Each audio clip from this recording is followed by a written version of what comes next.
Okay, welcome back. Today we are going to tie the blowback rig. As you can see here, I have double 18mm boilies. We have the long shank hook, shrink tube on the end just to help it kick over a little bit easier. We have a rig ring which is tied onto the line, which I'll show you. The whole point of this is an extremely effective rig already. It gets really good hook holds, and I've nailed quite a few fish on this rig. Now let's say the fish does get away with it. The whole point of this is, let's say the fish drops it back, instead of the rig tangling up, that ring will actually, in the stiffness of the coated hook link, will actually reset itself back to the normal position, allowing, let's say that same fish stays around the bait, you have another shot at it, or if a new fish comes into the area, you know your rig's always going to be in the proper position, ready to have a good hook hold. So let's get started, and I'll show you what all we need for this. Okay, the first thing we're going to need is long shank hooks. I'm using the Carp long shank X size 1. These are really big hooks, so don't be discouraged. I'm just doing the larger ones on video because it's a lot easier to see what I'm doing than a small hook. Okay, the next thing we need, rig rings, large. They're just a little bit easier to manage for myself. You can choose any size you want. We need some shrink tube. Because I'm using the size 1, I need some large shrink tube. Again, you can use any size you want to match the hook that you're using. And this is the extra large size just because of the size of the hook. Okay, bait stops. Of course you need your bait to stay on. And also just some baiting needles. I have two sizes here. It helps to obviously put the bait on, and then also for tying the small knots. And last but not least, I'm actually using the Carp end trap semi-stiff 20 pound in a gravel brown. I prefer the semi-stiff for the blowback rig just because the stiffness actually kicks the ring back into place a little bit easier than say the soft. So that's my go-to for this rig. And of course, you need some scissors to cut your line, and also a kettle just to steam the shrink tube over top. So we have a kettle here. We'll show you everything later. Okay, so let's get started. Let me get everything together and we'll be right back. Okay, step 1. All we're going to do is take a section of end trap.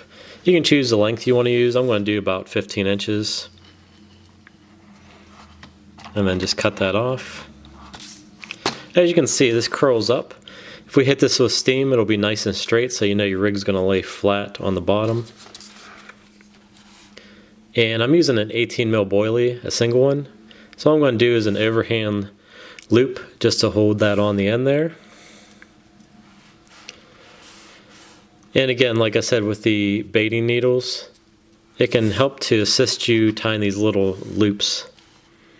I know a lot of times, especially in the dark, it's really hard to see what you're doing. So just pull that through.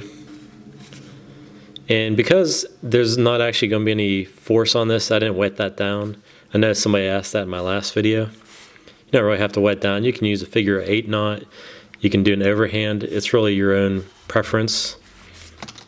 And all we're going to do, just cut off that little tag there. Alright, so right now, overhand loop on the end. We're actually going to get a boilie right now and put it on just to help us judge size, how far we need to space it. Okay. So just pull that through. You don't even have to really put a stop on, just pull right to the edge. Okay. So we have our boilie on. Next thing we're going to do is figure out how much of a gap. I prefer roughly 3/4 inch to 1 inch gap in between my baits. Just pulling this one back here. You can see how much of a gap I like to use. That's about an inch right there. I just feel you need enough movement so in the mouth of the fish, if it goes to eject it, it doesn't pull the whole rig out at once. I see these guys who put their baits right up against the hook.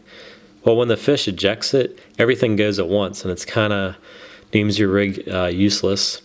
Now, not to say you can't catch fish that way, but a gap is definitely going to get you some extra bites. Alright, so what we have to do next, like I said, this is all going to fix itself later once we hit it with steam to straighten it out here. All we gotta do next is get a rig ring. Again, we're using a large one.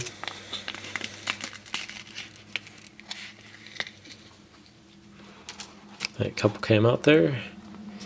Just to get the end of this, we're going to slide our rig ring down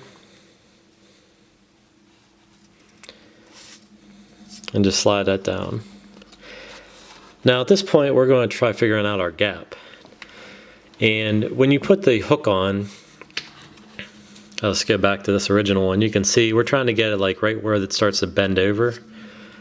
So just adding, I want about an inch, so right there. All we're going to do is an overhand loop. And don't even act like the ring's in place. Just pretend you're doing a big overhand loop. Because it'll actually cinch onto the ring since it's already there. So as we do this, I just hold it in place kind of where I want it. And you just start to tease it down slow. Once you get closer to the end here, you're going to figure out where exactly you want that ring, because once we tighten this, that's it. You can see I want it to be right about here. So I start to pull that loop down in place. Getting closer now. And I feel that's pretty good right there. So I can just go ahead and tighten that up. Give it a good pull just to make sure it's as tight as it can be. And we're good. Now, you might think that's a little bit big right now, but once we put it on the hook, it's all going to make sense. So let's move on to that step right now. I'll clean up a little bit of my mess I have off to my right, and I'll bring you the hook. Okay, I originally started to record me putting the hook on, then I realized I made too big of a gap. So really easy to fix. I'll just show you that. So all you gotta do is feed that line back up through. Start feeding the line up through. And just slide down the ring. Actually push to the left through the overhand loop. And that'll let everything slide down into place a little bit better. So now I have my gap a little bit closer, as you can see there. And I'm just going to cinch it down, make sure I'm definitely happy there, which I am. And you're good to go. Tighten, and we have a good gap. Before, just a little too far, so when I added the hook, I just wasn't happy with that. So just a little tip there before we move on. Now, like I said, I'm using the long shank hooks. You can choose whichever size you want to match your bait. Obviously, a size 1 is way too big for an 18 mil boilie, but I just wanted to show you just because it's easier to see. So we got our hook right here. All we're going to do is take that ring, put the point down into it, and hold it like that. And we're just basically choosing where we want it. Now, if you look at this barb, this is a really small micro barb, just very tiny. I'm doing it directly up from there. That's usually how I line it up, and usually that's right where the hook starts to bend. I just feel that's an ideal spot. Make sure nothing's twisted up. I'll grab it by the ring now. And all we're going to do is basically a hair rig. So, just try to stretch this out, make sure nothing's twisted. And all I'm going to do is feed this down through the eye. Pull tight. Before I start any turns, make sure I'm happy with how this looks, which I am. Have about a 1-inch gap. My ring's in place.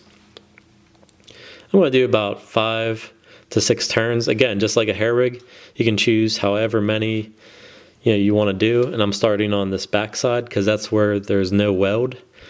That way nothing's going to break off. So 2, 3, 4, and 5. Keep in mind, shrink tube's going over this also. So I just kind of pinch that right there and feed the remaining tag, the end line, right down through. Now this is the part where I'm going to wet it down just because this is going to have tension. We don't want anything messing this up. So let me do that right now. All right, just put a little spit on it, and we're going to pull it down. And right now, this is where we're at.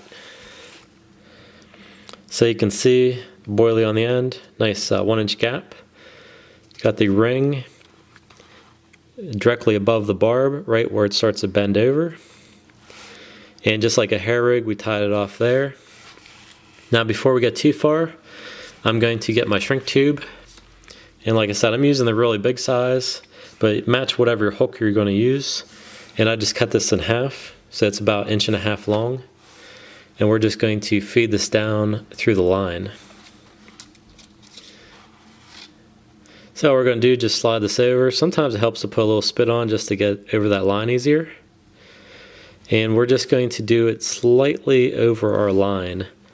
So what's the ultimate effect is it's going to bend down like this and do an aggressive turn and also an easier hook hold into the mouth. So at this point, what I'm going to do is I'm going to go ahead and tie an overhand loop on the end, because that's usually what I do. I know a lot of people like the figure of 8, but I've always done well just an overhand loop. Haven't had any come apart. So I'll do that real quick right now. Again, with these real small loops, just take your baiting needle and go through. It makes life a lot easier than trying to do it with your fingers. Now this one here, we do want to wet down. I didn't cinch completely. I'm going to wet that down. Okay. And I know somebody told me in my last video you shouldn't use baiting needles to pull knots tight. I've never had a problem. This is just me doing it. You can do an overhand loop. There is a puller tool from Corda. A lot of times I'll use that, but just for video purposes, I'm just showing you really quick. And let me cut this tag off here. I always leave just a hair on there in case it does cinch down tighter on a really massive fish. And we're almost done. I'm actually going to fire up the kettle right now. And you can see there's still, it still wants to turn on you. But once we hit it with the steam, it's going to straighten everything out and we're going to be done. So let me get my kettle going and we'll be right back. Okay, time to get the kettle on.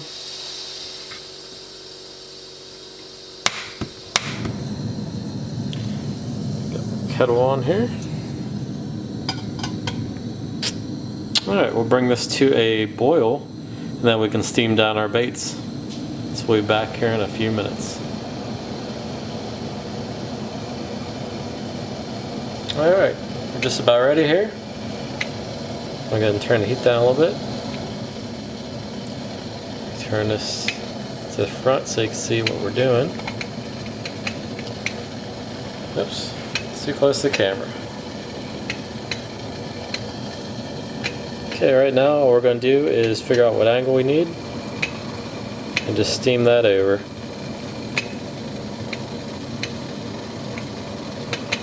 Make sure it's all good. I'll hold it there just till it cools. I'll turn it down some. Alright, so we steamed it down here. And then, like I said, that curve in my line right there, we just hit it with steam right now. Watch your fingers, of course. And that's going to straighten it out real nice. So now it's nice and straight. So we have our aggressive kick on it. I'm just going to hit that with steam one last time, just to make sure it's shrunk down as much as I can get it. And we're good. Now I'll show you this in 1 second. Okay. And here's our final product. We have our blowback rig with an aggressive bend. That way it's going to grab into the mouth of the fish that much easier. Have a nice little gap in front of the hook, like I talked about. And our line is now straight. You can see it's laying nice and flat, overhand loop. Now we're going to attach it onto our main line. And just to, I'll try getting this on video, just to, when this goes over, just that aggressive bend, instantly it just grabs. Try to do this so you can see it here. Once you add a bait onto it, you know, the fish goes to pick it up and it just grabs instantly. Just to show you why this is so effective. I mean, this works great just like it is, but you know, as soon as, let's say a fish does miss, you know, it's going to reset itself. It'll slide back, slide right back into place. Like I said, I like that little bit stiffer coating. That way it pushes it back instantly. Whereas if it's too soft, it might just stay back there. Whereas a little bit stiffer coating pushes it forward all the time. I prefer, you know, just a regular shrink tube, you know, because it's nice and flexible. And it seems like, you know, you get fish after fish on this, like I did the other night. So I hope you enjoyed this video. And I'm going to be doing some more rig videos, so stay tuned. If you haven't done so already, please hit subscribe, like, share with your friends, and we'll have plenty more carp fishing videos coming up soon. Thanks for watching.